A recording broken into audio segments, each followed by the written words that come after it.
नमस्कार दोस्तों, स्वागत है आपका हमारे YouTube channel SDO study group में। दोस्तों, जैसा कि आप सभी जानते हैं, हमने पिछले वीडियो में बात की थी थॉर्नडाइक का प्रयास एवं भूल का सिद्धांत। तो उसी को कंटिन्यू करते हुए आज हम बात करेंगे पावलोव का सिद्धांत। एक वैज्ञानिक है पावलोव, जिन्होंने कुत्ते पर प्रयोग किया और अपना एक सिद्धांत प्रतिपादित किया, जिसका नाम है पावलोव का अनुकूलित अनुक्रिया का सिद्धांत। पावलोव का अनुकूलित अनुक्रिया का सिद्धांत, जिसके बारे में आज हम बात करने वाले हैं। सबसे पहले हम जानते हैं कि पावलोव कहाँ के थे, किस पर इन्होंने प्रयोग किया और जो सिद्धांत दिया गया है अनुकूलित अनुक्रिया का सिद्धांत, वह किसने दिया। तो इस सिद्धांत के प्रवर्तक या प्रतिपादक जो है वो है आईपी पावलोव। यह रूस के निवासी थे। इन्होंने अपना प्रयोग कुत्ते पर किया। हम देखते हैं कि कोई भी सिद्धांत है, कोई भी नियम है, उसके अन्य नाम भी होते हैं। तो हम देखते हैं इस सिद्धांत के अन्य नाम कौन कौन से हैं। पहला नाम है प्राचीन अनुबंधन का सिद्धांत। दूसरा नाम है शास्त्रीय अनुबंधन का सिद्धांत। जो शास्त्रीय अनुबंधन का सिद्धांत है वह हमारे लिए बहुत ही महत्वपूर्ण होने वाला है।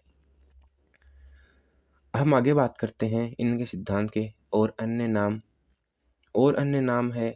तीसरा नाम है परंपरागत अनुबंधन का सिद्धांत। चौथा नाम है संबंध प्रतिक्रिया का सिद्धांत। पांचवा नाम है क्लासिकल कंडीशन का सिद्धांत और अंतिम या छठा नाम है साहचर्य का सिद्धांत। जो आईपी पावलोव थे, उन्होंने अपना सिद्धांत दिया और उसका नाम रखा अनुकूलित अनुक्रिया का सिद्धांत, या हम कह सकते हैं इसे शास्त्रीय अनुबंधन का सिद्धांत। वैज्ञानिक ने कई सारे नाम दिए जिन्हें हम पढ़ चुके हैं। अब हम बात करते हैं कि इन्होंने अपना प्रयोग कुत्ते पर किस प्रकार किया।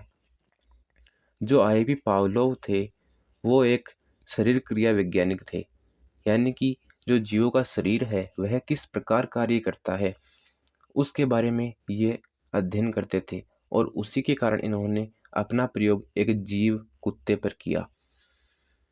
आईवी पावलोव को 1904 में पाचन क्रिया के लिए नोबेल प्राइज से सम्मानित किया गया। पावलोव के अनुसार सीखना एक अनुकूलित अनुक्रिया है। अनुकूलित अनुक्रिया का मतलब है कि हमें जैसा वातावरण मिलता है हम उसी वातावरण के अकॉर्डिंग सीखते हैं, उसी वातावरण के अनुसार सीखते हैं।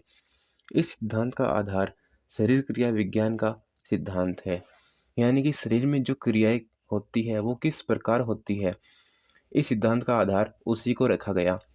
इस सिद्धांत के अनुसार उत्तेजना और प्रतिक्रिया का संबंध होना ही सीखना है। उत्तेजना और जो प्रतिक्रिया है उन दोनों का यदि संबंध होगा तभी हम जीवन में अधिगम कर पाएंगे।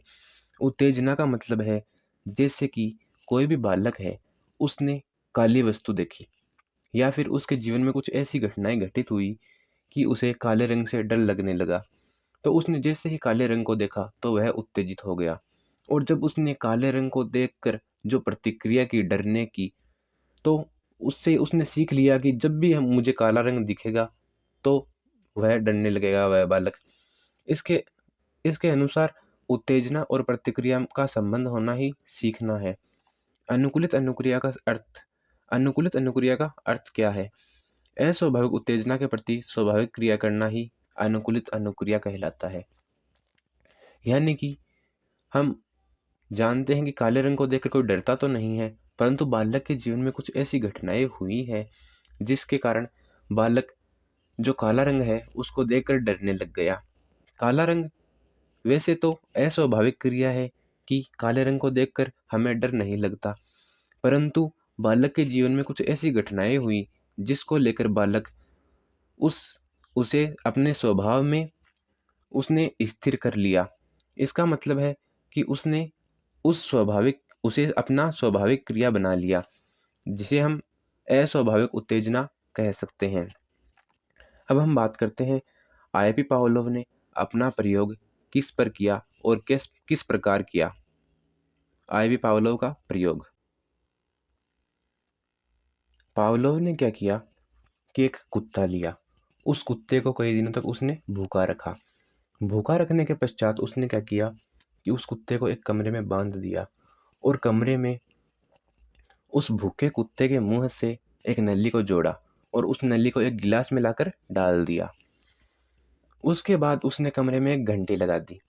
घंटी लगाने के बाद उसने क्या किया कि जो भूखा कुत्ता है उसको जब भी भोजन दिखाता तो वह घंटी बजाता। और हमारा जो स्वभाव है वह स्वभाव ऐसा है कि जब भी हम भूखे रहते हैं तब किसी भी भोजन को देखते हैं तो हमारे मुंह में लार आती है। इसके उपरांत हम देखते हैं कि जब भी हम किसी भी मिठाई का नाम सुनते हैं तो नाम सुनने मात्र से ही हमारे मुंह में लार आती है। जैसे कि हम नाम सुनते हैं रसगुल्ले या फिर चमचम, तो जब भी हम इन मिठाइयों का नाम सुनते हैं तो हमारे मुंह में लार आने लगती है। तो हमारा स्वभाव है कि भोजन का नाम सुनकर या भोजन को देखकर हमारे मुंह में लार आने लगती है। तो कुत्ता तो भूखा था तो उसके मुंह में लार आना स्वाभाविक क्रिया थी। तो वैज्ञानिक ने क्या किया कि उस कुत्ते को जब भोजन दिखाया तो उस कुत्ते के मुंह से लार आने लगी और वह लार उस नली के माध्यम से गिलास में एकत्रित होने लगी। तो वैज्ञानिक ने उस लार को एकत्रित करके उसका प्रेक्षण किया कि कुत्ते ने भोजन को देखकर कितनी लार निकाली है। वैज्ञानिक प्रतिदिन यही कार्य करता रहा कि जब वह भोजन दिखाता तो पहले घंटी बजाता, उसके बाद कुत्ते को भोजन दिखाता। भोजन दिखाने के बाद कुत्ता जब लार निकालता तो उसे वो भोजन दे देता, जिससे कुत्ता अपनी भूख शांत कर लेता। तो वैज्ञानिक ने उस कुत्ते पर कई दिनों तक इसी प्रकार प्रयोग किए। अंत में जब कुत्ते को लगा कि जब भी मेरा मालिक आता है और मुझे भोजन दिखाता है तो वह पहले घंटी बजाता है। कहने का मतलब है कि जब वह घंटी बजाएगा उसके बाद में मुझे भोजन मिलेगा। तो जब अंत में वैज्ञानिक ने क्या किया कि मैं आज इस प्रकार से कोशिश करता हूँ, इस प्रकार ट्राई करता हूँ कि यदि मैं सिर्फ घंटी बजाऊं, क्या तब भी कुत्ता वही प्रतिक्रिया करे जो भोजन को देखकर करता है। तो वैज्ञानिक ने क्या किया कि पहले कमरे में आकर घंटी बजाई और उसे भोजन नहीं दिखाया। कुत्ते को लगा कि अब घंटी बजी है, मुझे अब भोजन मिलेगा। तो कुत्ते ने फिर से लार निकाल दी। कुत्ता इतना बड़ा बेवकूफ़ था कि उसने उस घंटी को देखकर ये सीख लिया कि घंटी बजते ही लार मिले, घंटी बजते ही मुझे भोजन मिलेगा। परंतु वैज्ञानिक ने उससे क्या किया, उस पर अपना प्रयोग किया कि आज मैं चेक करता हूँ कि भोजन ना दिखाने पर, सिर्फ घंटे बजाने पर भी क्या कुत्ता लार निकालता है। कुत्ते ने घंटी को देखकर भी लार निकाली और वैज्ञानिक ने यह समझा कि जो भी जीव होते हैं, वैज्ञानिक ने यह निष्कर्ष निकाला कि जितने भी जीव होते हैं वे अपने जीवन में जितनी भी घटनाएं होती है उनको देखकर या उससे कुछ सीख जाते हैं कि इस घटना के बाद में यह घटना होने वाली है, या वह किसी भी वस्तु के साथ सहसंबंध स्थापित कर लेते हैं। इसी को वैज्ञानिक ने नाम दिया अनुकूलित अनुक्रिया का सिद्धांत, कि किसी भी घटना या किसी भी परिस्थिति को देखकर स्वयं को उसके अकॉर्डिंग डाल लेना और उससे कुछ सीखना अधिगम कहलाता है। तो हम बात करते हैं पावलोव का प्रयोग। पावलोव ने अपने सिद्धांत की पुष्टि करने के लिए एक कुत्ते पर प्रयोग किया। सबसे पहले कुत्ते को भूखा रखा गया, उसे कमरे में बांध दिया गया, उसकी जीभ को एक नली से जोड़ दिया गया तथा नली को एक गिलास से जोड़ दिया गया जिसमें लार को एकत्रित होना था। कमरे में घंटी रखी गई, घंटी को बजाया गया, इसके बाद कुत्ते को भोजन भी दिखाया गया। इससे कुत्ते के मुंह में लार आने लगी। इस क्रिया को कई बार दोहराया गया।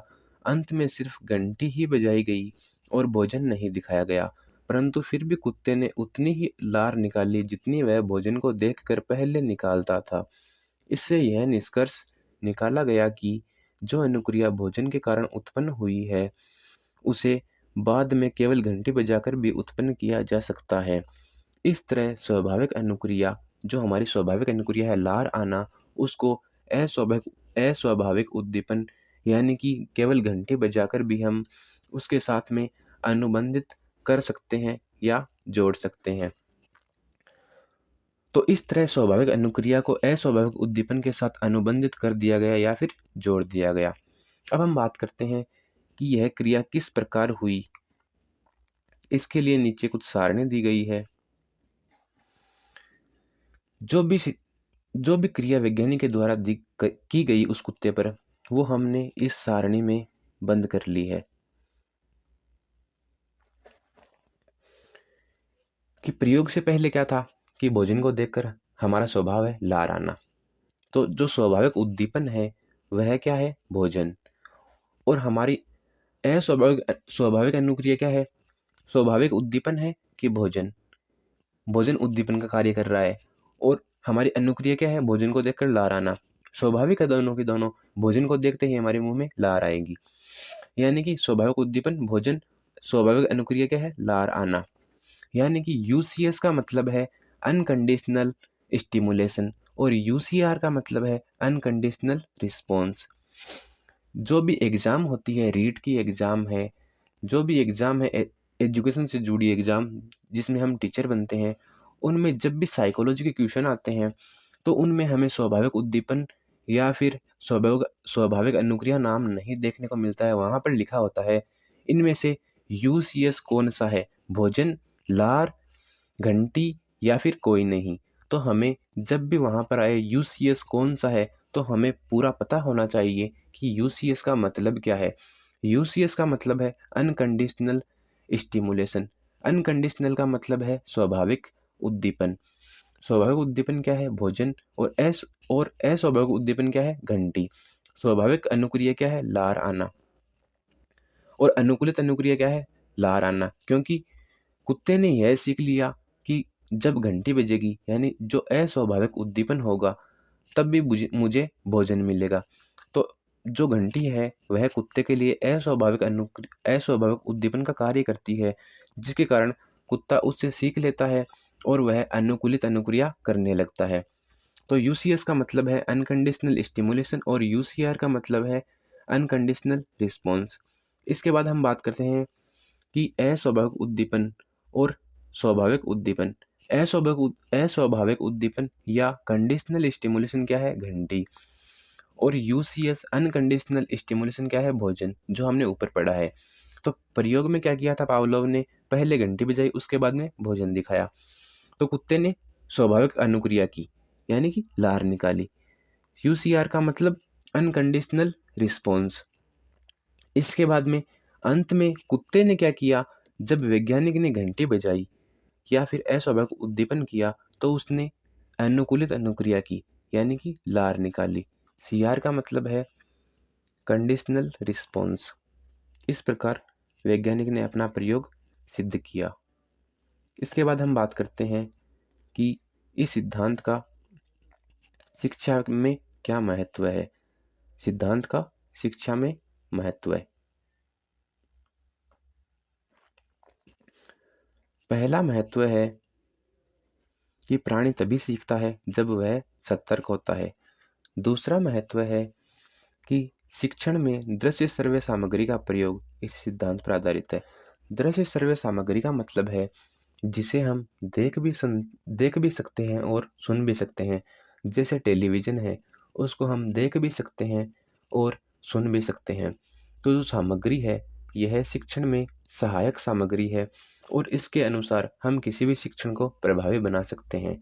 इसीलिए जो दृश्य श्रव्य सामग्री का प्रयोग है वह इसी सिद्धांत पर कार्य करता है, क्योंकि कुत्ते ने वैसा ही किया जैसा उसने देखा और जैसा उसने सुना। तो उसी प्रकार हम दृश्य श्रव्य सामग्री का प्रयोग कर बालक को प्रभावी ढंग से समझा सकते हैं। इसके बाद इसका तीसरा महत्व है कि पुनरावृत्ति के आधार पर अनुबंधित स्थापित करने पर बल देता है। कि जब किसी भी कार्य की बार बार पुनरावृत्ति की जाती है तो एक अनुबंधन स्थापित हो जाता है, और जब वह अनुबंधन स्थापित हो जाएगा तो हम किसी भी कार्य को आसानी से सीख सकते हैं। हम देखते हैं कि हम बालक को पहाड़े बार बार पुनरावृत्ति करके याद करवाते हैं या अधिगम करवाते हैं, या फिर हम किसी भी कार्य को बार बार करते हैं तो वह हमारे जीवन में स्थायी रूप से शामिल हो जाता है। हम देखते हैं जब हम पहली बार साइकिल चलाते हैं तो हम गिर जाते हैं, परंतु हम जब प्रतिदिन प्रयास करते हैं, प्रतिदिन अपनी गलतियों को सुधारते रहते हैं, या फिर प्रतिदिन जैसा हमने किया उसके अनुसार उसके साथ अनुकूलित हो जाते हैं, तो हम साइकिल चलाना सीख जाते हैं। आदत का निर्माण इसी सिद्धांत पर आधारित है। हम जब जिसे आप सुनते हैं किसी भी व्यक्ति को, तो व्यक्ति बीच में कुछ ऐसे शब्द होता है जिनकी बार-बार पुनरावृत्ति करता है। उस वैज्ञानिक ने उन उन व्यक्तियों ने उस जो भी शब्द है, उन शब्दों को अपने जीवन में स्थायी रूप से शामिल कर लिया है और वो आज उन व्यक्तियों की आदत बन गई है। इसके बाद हम बात करते हैं अगला महत्व। इस सिद्धांत के अनुसार बालकों के सामने कभी भी ऐसे शब्दों की पुनरावृत्ति ना करें जिससे बालक आगे चलकर उन शब्दों से गलत रास्ते की ओर अग्रसर हो।